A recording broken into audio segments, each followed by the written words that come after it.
خیرات یاد فرمایا گیا ہے، اور لفظ خیر عمومی طور پر ایک انتخابی لفظ ہے، اور انتخاب اس وقت عمل میں آتا ہے جب سامنے کئی چیزیں موجود ہوں اور ان میں سے ایک چنی جائے۔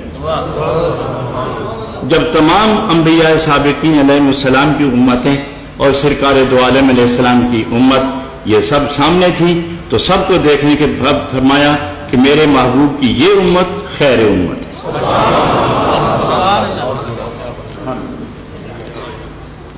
میں اس پر زیادہ تو کچھ نہیں عرض کر سکوں گا،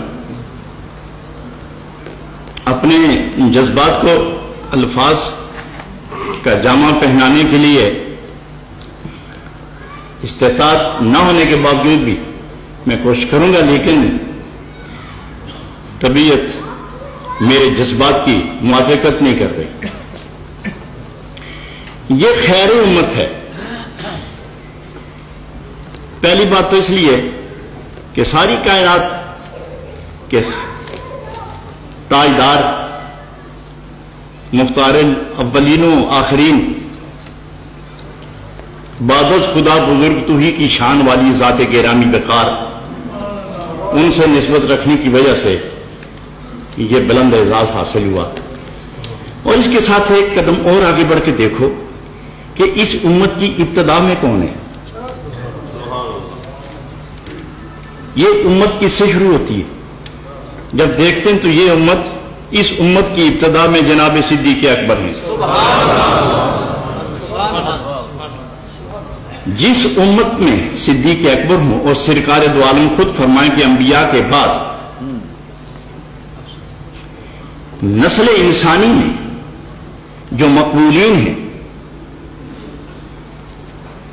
ان میں اگر فضیلت، سیادت و شرافت، قیادت و امامت کا تاج کسی کو زیبا معلوم ہوتا ہے تو وہ جناب صدیق اکبر ہے۔ خیر البشر بعد الانبیاء کا تاج پہننے والا جس امت کے اندر موجود ہے، جب وہ نظر آتے ہیں تو خالق کائنات خود فرماتا ہے کنتم خیر امت،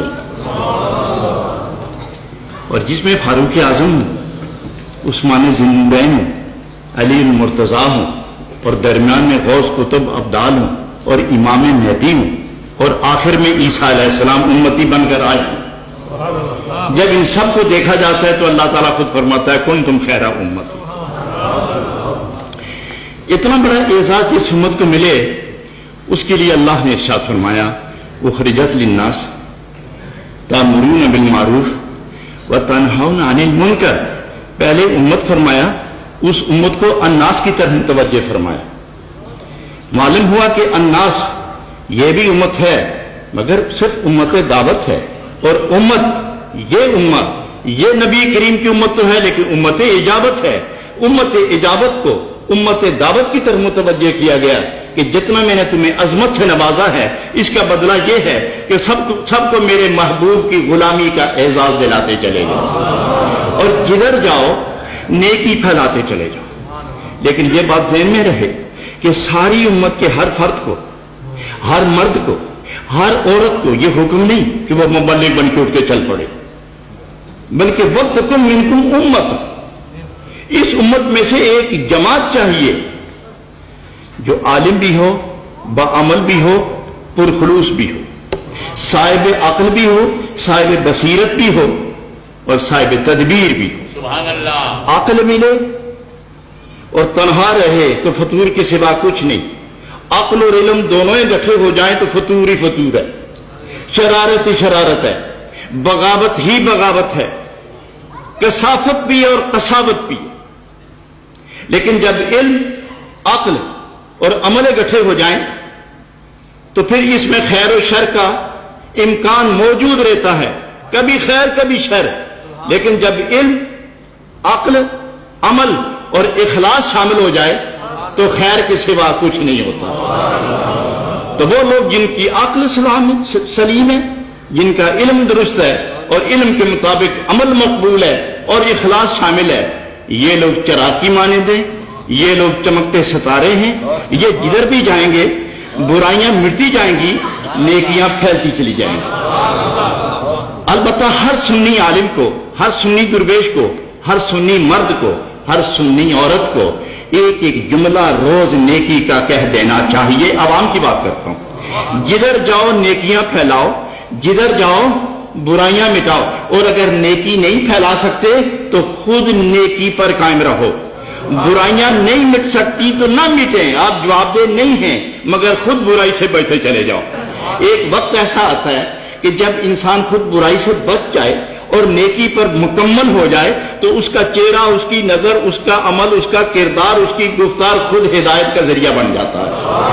تو آپ عمل میں اتنا آگے بڑھ جائیں تاکہ اگر آپ واز نہ بھی کر سکیں تو جس محفل میں بیٹھیں اس محفل میں نیکی کی خوشبو اتنی مہکا کے اٹھیں کہ جاتے وقت رہنے والے جو لوگ ہیں وہ نیکی کی خوشبو محسوس کر کے ان کے دلوں میں نیکی کا جذبہ انگڑائیاں لے کر کھڑا ہو جائے۔ حضرات گرامی، ایک درویش تھے، ان کی عادت تھی، مجھے چند جملے اختتامی جملے عرض کرنے لگا ہوں کہ وہ اپنے متعلقین احباب کو جب رخصت فرمایا کرتے تھے تو انہیں کچھ نہ کچھ تحفہ ضرور عطا فرماتے، بغیر تحفے کہ کسی کو جانے نہ دیتے۔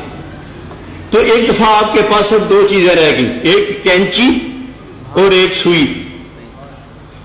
تو آپ نے کینچی تو مسلے کے نیچے رکھ لی اور سوئی اٹھا کے اس معتقد کو، ساتھی کو، مہمان کو دی کہ یہ تحفہ لے کے جاؤ۔ اس نے سوئی پکڑی تو دیکھا کہ کینچی مسلے کے نیچے رکھ دی اور وہ تو کم از کم 50 روپے کی ہوگی اور 1 روپے کی 50 سوئیاں ملتی ہیں، تو یہ سوئی رکھ کے میں کینچی کیوں نہ مانگوں؟ تو آپ عرض کرنے لگا حضور وہ، فرمایا وہ نہیں یہ، وہ نہیں یہ۔ کیوں؟ اس لیے کہ کینچی 1 کے 2 کرتی ہے اور سوئی 2 کو 1 کرتی ہے۔ کینچی وہ رکھے جو سوئی بھی چلانا جانتا ہو، جو سوئی نہیں چلانا جانتا وہ کینچی پاس میں رکھے۔ اور کینچیاں بھی 2 قسم کی ہیں، ایک لوہے کی کینچی ہے، ایک گوشت کی کینچی ہے۔ لوہے کی کینچی چل بھی جائے تو کام بن بھی جاتا ہے، رفوگری ہو جاتی ہے، لیکن جراحت السنان لہا تیامو، جہاں یہ زبان گوشت کی چھری، گوشت کی یہ کینچی چلتی ہے یہ زخم مٹتا نہیں۔ اس لیے مومن نظر بھی سلامت رکھ اور زبان بھی سلامت رکھ، جدھر جاؤ سلامتی کا پیغام دیتے چلے جاؤ۔ اور جناب صدیق اکبر رضی اللہ تعالیٰ عنہ اور صحابہ خلفائے راشدین کا زندگی کا ایک ایک واقعہ، ایک ایک لمحہ، ایک کردار کی ایک ایک جھلک اور سیرت کی ایک ایک چمک اور آپ کے خلق کا ایک ایک بہار کا ایک ایک لمحہ اپنی زندگی پر وارد کرو، یہ زبان بھی سلامت ہو جائے گی، نگاہیں بھی سلامت ہو جائیں گی، دل بھی سلامت ہو جائے گا۔ اور میں عرض کروں کہ نگاہیں روک لینا کمال نہیں، زبان روک لینا کمال نہیں، نگاہیں نیچے کر لینا کمال نہیں، قدم روک لینا کمال نہیں، ہاتھ روک لینا کمال نہیں، دل کو باخدا کر لینا کمال ہے۔ دل کا باخدا رہنا ضروری ہے، اور دل کے باخدا ہونے کے لیے ذکر اللہ کی ضرورت ہے، اور ذکر اللہ کے لیے محبت کی ضرورت ہے، اور محبت کے لیے اہل اللہ کی صحبت کی ضرورت ہے۔ باقی